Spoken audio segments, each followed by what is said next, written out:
ভবিষ্যতের জন্য আপনাদের বাড়ি দুর্বল হবে। কারণ কংক্রিট তার পূর্ণ শক্তি পেতে 28 দিন সময় নেয়। 100% শক্তি পেতে হলে 28 দিন সময় নেয়। তাকে এই সময় দিয়ে এই তলাগুলোর সেন্টারিং খুলতে হবে।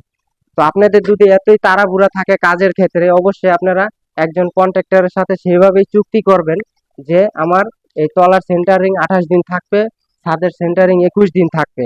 এরকম নিয়ম কারণ ওনাকে বলে তারপরে একজন ইঞ্জিনিয়ারের মাধ্যমে, ঠিক আছে, তার সাথে কন্ট্যাক্ট করাবেন।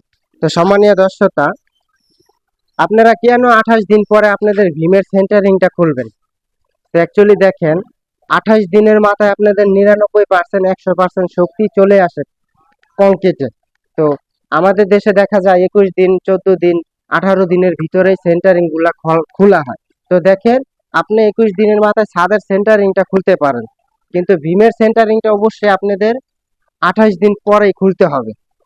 তো কংক্রিট তার পূর্ণ শক্তি পেতে 28 দিন সময় নেয়।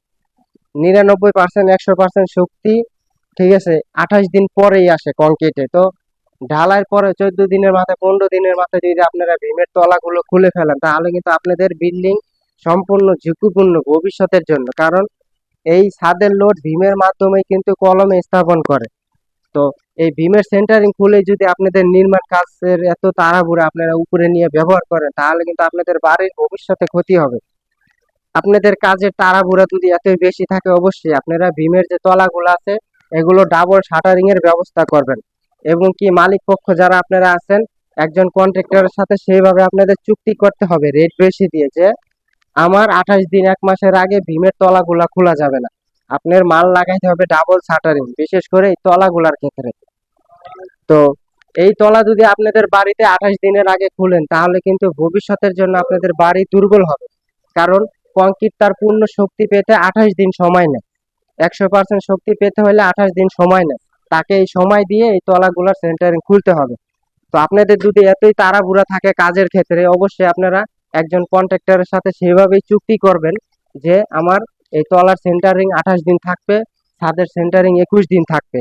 এরকম নিয়ম কারণ ওনাকে বলে তারপরে একজন ইঞ্জিনিয়ারের মাধ্যমে, ঠিক আছে, তার সাথে কন্ট্যাক্ট করাবেন। তাহলে কি হবে, একজন কন্ট্রাক্টর ঠিকাদার তার কাজগুলো সতর্কভাবে করতে পারবে এবং কি ইঞ্জিনিয়ারিং নিয়ম অনুসারে কাজগুলো করতে পারবে।